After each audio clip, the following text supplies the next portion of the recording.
Crees en los defensores de la luz, en los guardianes alados que salvan en el último segundo.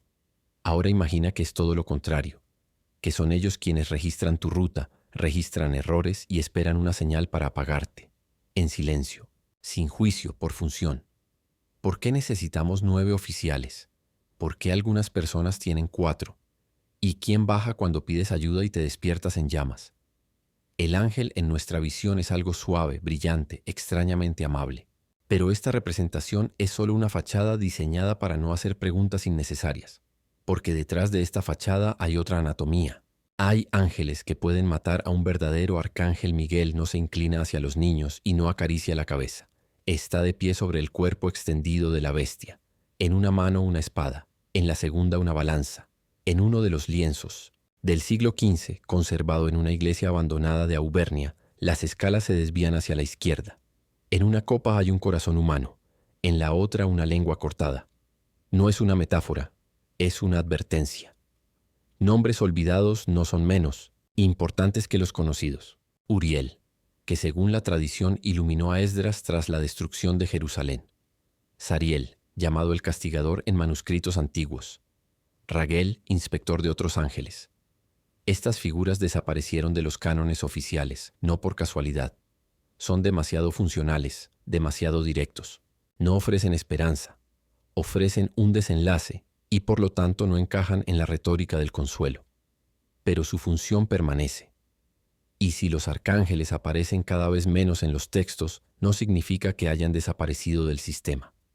Significa que sus acciones se han vuelto más silenciosas, más profundas, más imperceptibles, o simplemente no pueden ser descritas.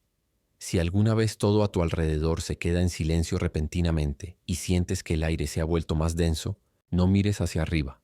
Quien ha venido ya sabe dónde estás. En las tradiciones esotéricas, un nombre no es solo una designación, sino una forma de código, un vector de acceso. En la antigüedad, los nombres de ángeles no se pronunciaban. Los grababan en metal, en huesos, en pergaminos, en cenizas. Los dibujaban en amuletos que se escondían bajo la ropa, se cosían en rollos, se insertaban en las paredes. Los nombres se escribían con errores a propósito para que no pudieran leerse en voz alta sin distorsión. Porque un nombre pronunciado correctamente es una invocación, una orden, una invitación. En amuletos hebreos del siglo V desde Cristo se encuentran los nombres de Miguel, Gabriel y también de aquellos que ya nadie recuerda. Azaziel, Semyasa, Yacutiel. El nombre servía no solo como protección, era un portal. A través de él, el ser entraba en contacto con el portador. A veces para ayudar, a veces para cobrar una deuda. En tablillas cuneiformes sumerias se encuentran frases como: el nombre de Enlil le da poder sobre tu fuego. El nombre no describía, el nombre ordenaba. Por eso, en las tradiciones del Medio Oriente, los nombres no se pronunciaban en voz alta sin necesidad. Se susurraban en espacios cerrados o se reemplazaban con análogos. El nombre de Miguel en algunos textos de hechicería es reemplazado simplemente por la letra Mem con un glifo parecido a una lanza. El nombre de Gabriel, invertido para no provocar su ira, porque incluso una invocación accidental puede ser percibida como una llamada. Y una llamada es un contrato, incluso si no lo sabes. En el libro Sefer Raziel Hamalach, un tratado cabalístico secreto del siglo X, están cifrados cientos de nombres, muchos de los cuales nunca se usaron en la liturgia oficial. El nombre de Moesesens. Cada ángel está asociado a una función, dirección del viento, órgano del cuerpo e incluso día de la semana. Esto no es poesía, es fórmula. Si invocas un nombre, inicias un proceso, aunque no sepas exactamente qué estás pidiendo. En los apócrifos de Enoch, en los evangelios gnósticos y en algunas ramas de la magia copta hay listas de nombres que ya no se repiten. No están simplemente olvidados, están borrados. El arcángel Tabiel es el guardián de la frontera entre el sueño y la muerte. Malach Soher, quien registra pensamientos antes de que se pronuncien. Estos nombres no están en la angelología oficial, pero aparecen en las paredes de sinagogas abandonadas, en inscripciones en cerámica y en criptogramas en los reversos de manuscritos. ¿A quién tratan de olvidar? ¿Quién fue demasiado preciso, demasiado independiente, demasiado peligroso para el sistema general? Quizá esos nombres que ya no se pronuncian no eran incorrectos, eran demasiado poderosos, y un sistema construido sobre el control no tolera invocaciones incontroladas. Cuando en el siglo XV el demonólogo cristiano Johannes Bier publicó la Pseudomonarchia Daemonum, no solo enumeró demonios, sino que por error incluyó algunos nombres originariamente angélicos, distorsionados por la latinización. Esto causó escándalo, pero sus libros no se quemaron por eso, sino por intentar catalogar lo que es esencialmente incatalogable, por abrir el principio. El nombre es interfaz. Quizá por eso algunos nombres desaparecen no porque se olviden, sino porque se olvidan deliberadamente. Porque si los pronuncias sin estar preparado, no invocarás poder, invocarás una señal. Y si alguien responde, ya sabrá que tú no sabes con quién hablas. Si los ángeles inferiores tocan al hombre con cuidado a través de sueños y sentimientos, la jerarquía media no toca en absoluto. Ordena. Aquí no hay consuelo ni negociación, ni explicación. Estas entidades gobiernan las leyes que rigen todo. Viento, fuego, poder, destrucción, sanación. No pueden ser invocadas con oración ni suplicadas. Son variables constantes en la ecuación del ser. Cambia el parámetro. Cambia todo. Los principados son los que están sobre ciudades, países y sistemas de fe. En cada texto que habla del trono en los cielos o del ángel del pueblo se refiere a ellos. Estas criaturas supervisan no a las personas, sino a los líderes, no a las almas, sino a las estructuras. Ellos inspiran a los reyes, dirigen reformas, forman ideologías. A veces su intervención es vista como don profético, a veces como locura, pero siempre su resultado es mantener el equilibrio o derribarlo si es necesario. Las virtudes son las más incomprendidas. Se dice poco de ellas, se las describe con vaguedad. Sus funciones son milagros, no en sentido metafórico, sino literal. Pueden cambiar la estructura de la materia. Las virtudes gobiernan las curaciones, las desviaciones, de las leyes de la física, las apariciones de luz y los cambios en el tiempo. Ellas son la razón por la cual una persona se cura repentinamente de una enfermedad mortal, mientras otra desaparece sin dejar rastro en un día sin nubes. Su aparición se acompaña de destellos, descargas eléctricas, olor a ozono y luz que no proviene de una fuente, sino del tejido mismo del espacio. Los dominios gobiernan a los demás.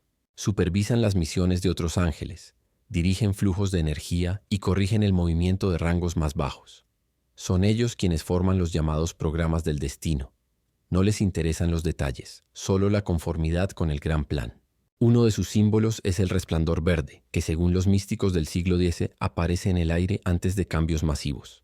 Esto no es alegoría, es un testimonio de la invasión de la función de control en la realidad. Las crónicas militares del Segundo Templo describen la aparición de luz antes de la batalla en los muros de Gaba. Uno de los combatientes escribió que el cielo se abrió y un fuego brotó de la grieta, gota a gota sin quemar, pero deteniendo la respiración. Esto se consideró intervención de las virtudes. 1000 años después, en Venecia, el cronista Giordana de Bruno, no confundir con el filósofo, describió cómo durante una epidemia en el monasterio de Santa Clara apareció un rayo lunar que atravesó la capilla y a la mañana siguiente todos. Los infectados estaban vivos. Así actúan estas fuerzas, sin oración ni explicación. Pero esta luz tiene otra faceta. La luz no siempre cura, a veces destruye. La tradición dice que las virtudes son responsables de la desaparición del barco Santa María, que desapareció en junio de 1574 en el estrecho de Sicilia en un día. Claro, los testigos hablaron de un rayo sin trueno que cayó al agua. No quedaron restos ni huellas, solo ozono y un círculo blanco en el agua. Hay textos que describen fallos, errores, casos en los que las virtudes intervinieron equivocadamente. El protocolo 19 del monasterio Schwarzenberg narra un extraño suceso en 1629, cuando los monjes oraban por la salvación de un niño, y en 1120, la casa de al lado murió toda la familia. El niño se salvó, la familia desapareció. Se pensaba que la señal fue interpretada incorrectamente o demasiado literalmente.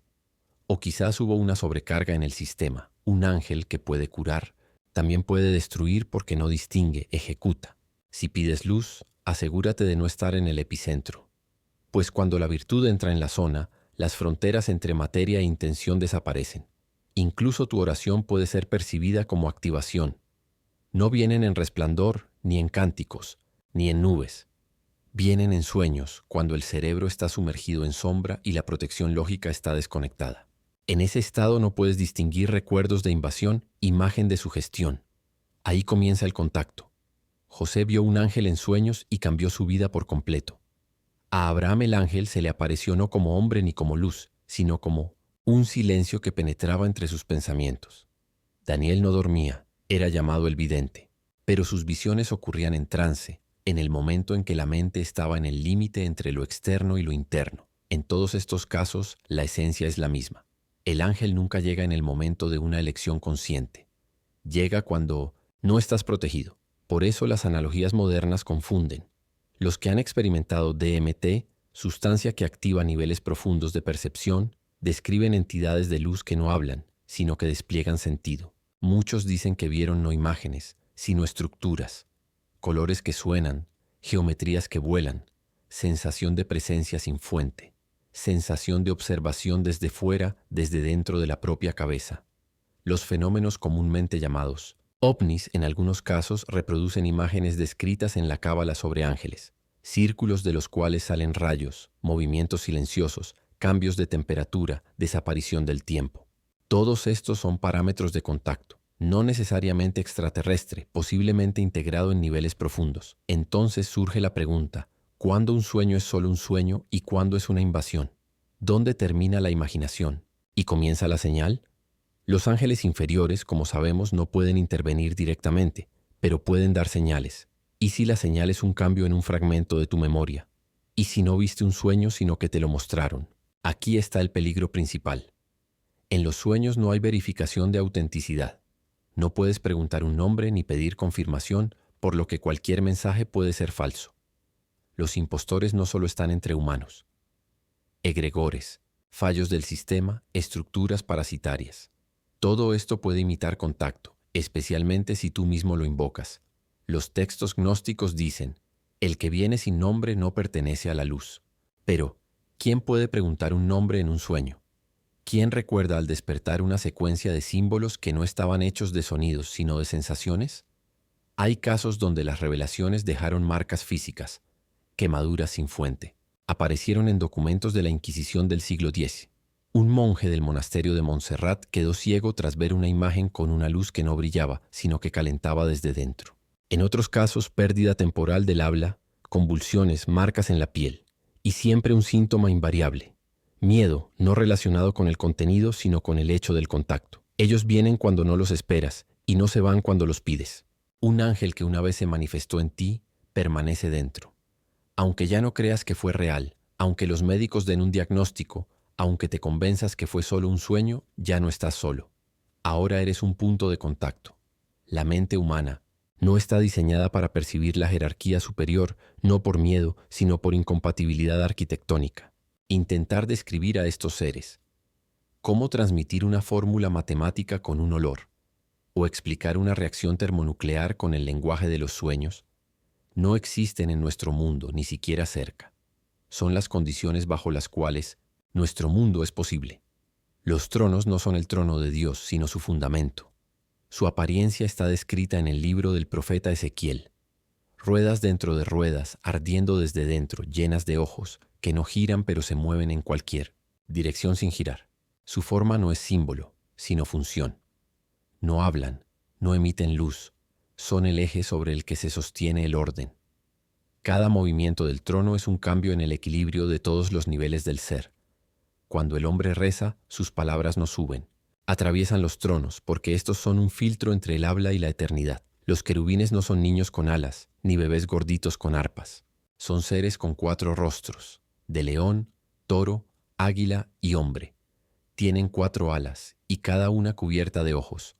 Su cuerpo se describe como ardiente, pero no consumido. No caminan, abarcan. El querubín es un sistema codificado que guarda conocimientos inaccesibles incluso para los arcángeles. Estaba en la entrada del Edén con una espada de fuego. Guardaba el arca del pacto. Es el guardián de la frontera entre el conocimiento y el permiso. No pregunta si estás listo. Sabe que no. Los serafines están más arriba. La palabra seraf en hebreo significa ardiente. Tienen 6 alas. Con 2 cubren su rostro, con 2 sus pies y con 2 vuelan. No pueden mirar a Dios no porque sean débiles, sino porque arden con su luz. No hablan, claman. Su voz es la vibración del espacio. Su presencia destruye la estructura de la materia no en sentido metafórico, sino literal. Hay una leyenda no registrada en las escrituras, pero transmitida por algunas líneas de cabalistas de Galilea del Sur, Dicen que en 1043 un serafín descendió no por voluntad sino por error. Donde se manifestó, la tierra dejó de dar fruto. El aire se volvió denso. Los pájaros dejaron de volar sobre ese lugar. Primero lo llamaron maldito, después santo. Ahora no hablan de él, no por miedo sino porque en ese lugar no hay tiempo. Pero, si tales seres pueden fallar, ¿qué significa eso para toda la estructura?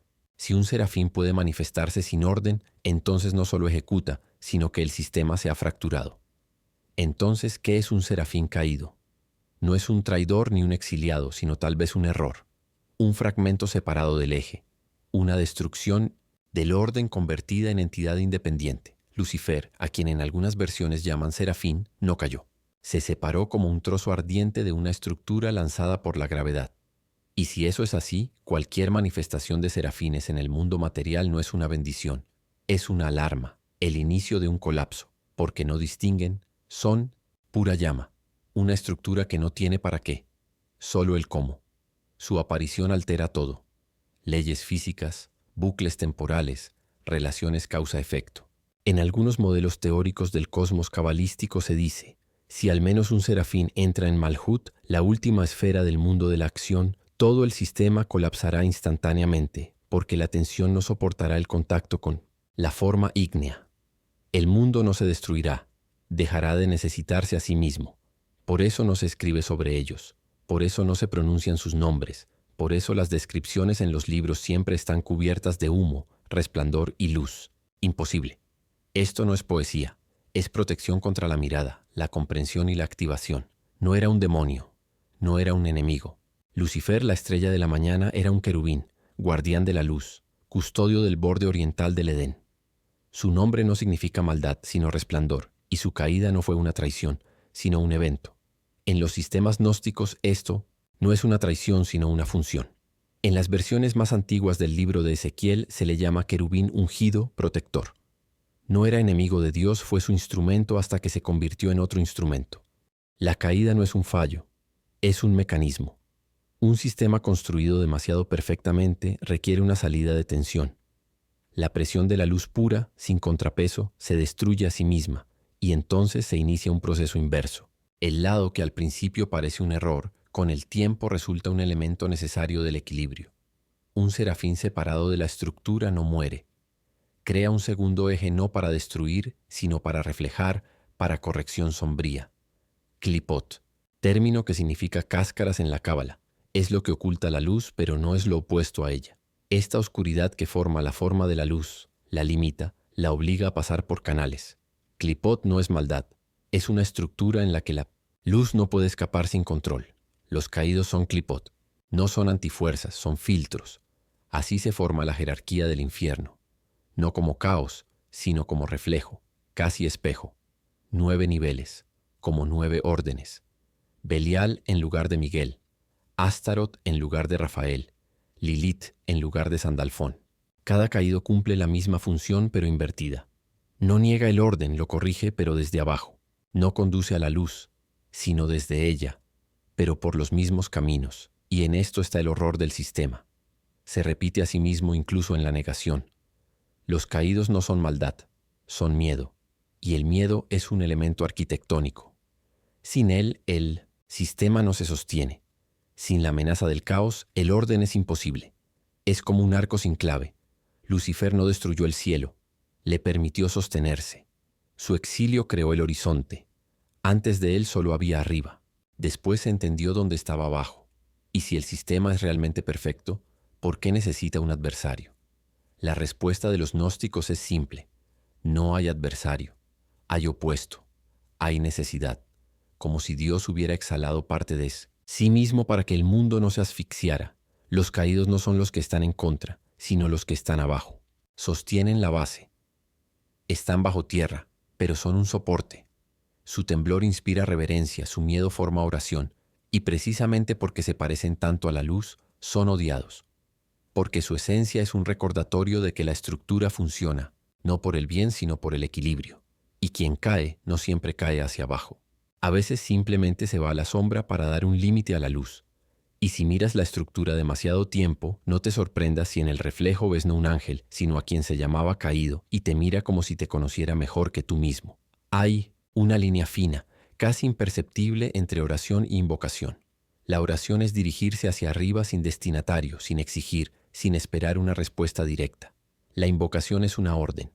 Es un nombre pronunciado, un símbolo acompañante, una intención y un tiempo. Y si confundes estas formas, ya no rezas, trabajas con una invocación. Y ya te escuchan. Hay muchos casos donde un contacto iniciado para el bien se volvió una distorsión. En prácticas de magia medieval, esto se llamaba vuelta de la luz, cuando a la llamada llega no quien se llamó, sino quien sabe tomar forma.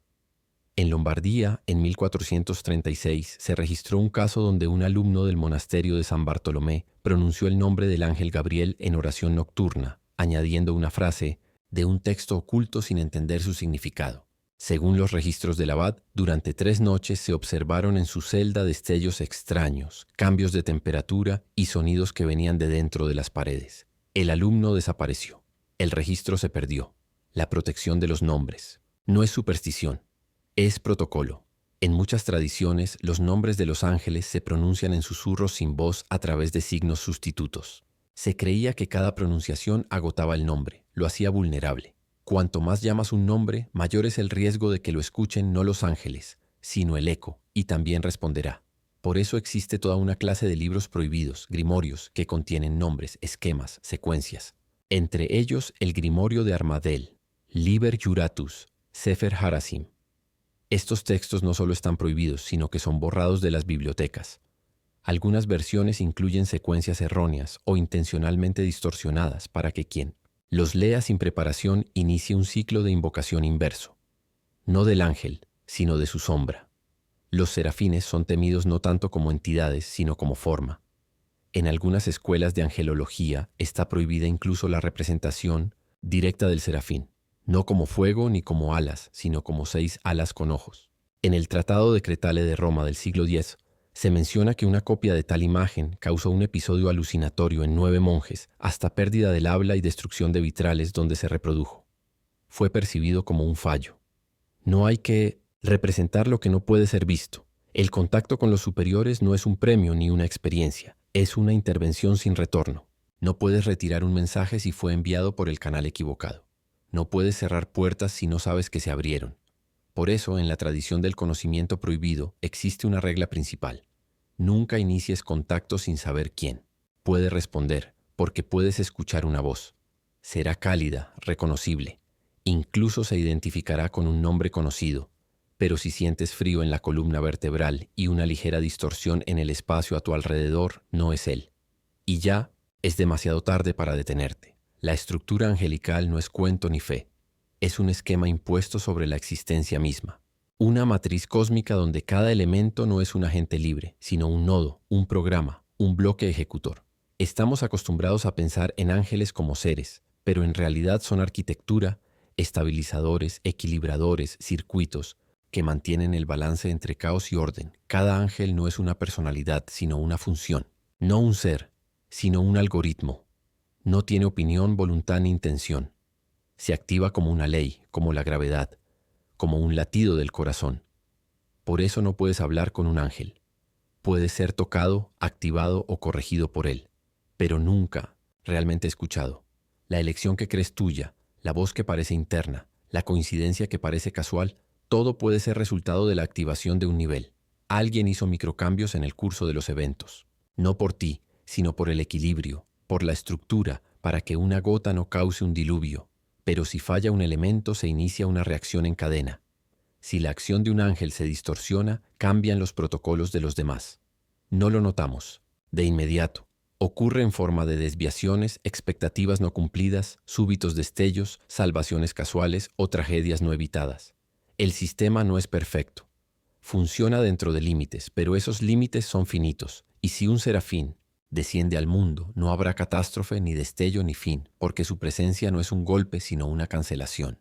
Cancelación de las condiciones bajo las cuales el mundo mismo es posible. No destrucción, sino disolución. El tejido de la realidad se plegará como un pergamino. Sin cenizas, sin sonido, simplemente desaparece la necesidad de su existencia. Por eso no hay que pedir ángeles, no hay que invocarlos, no hay que buscar imágenes. Porque si los encuentras, no son ellos. Y si son ellos, entonces todo ya comenzó y ningún nombre servirá más, ni el tuyo, ni el suyo, ni el de ellos. Si has llegado hasta aquí, significa que la estructura ya te tocó. Ahora no eres solo. Un lector, eres un portador de señal. Para sellar el contacto, toca el símbolo debajo de este texto. Como en la antigüedad tocaban un sello para no perder el flujo de luz en el laberinto. Escribe en los comentarios un nombre que más recuerdes. No importa si fue pronunciado en voz alta. Si resonó dentro, entonces ya es tu hilo conductor. Suscríbete para permanecer en la zona de transmisión, porque la próxima emisión puede que no sea un video, sino una advertencia. Y que la campana sea quien te despierte en el momento necesario, antes de que se abra el canal equivocado.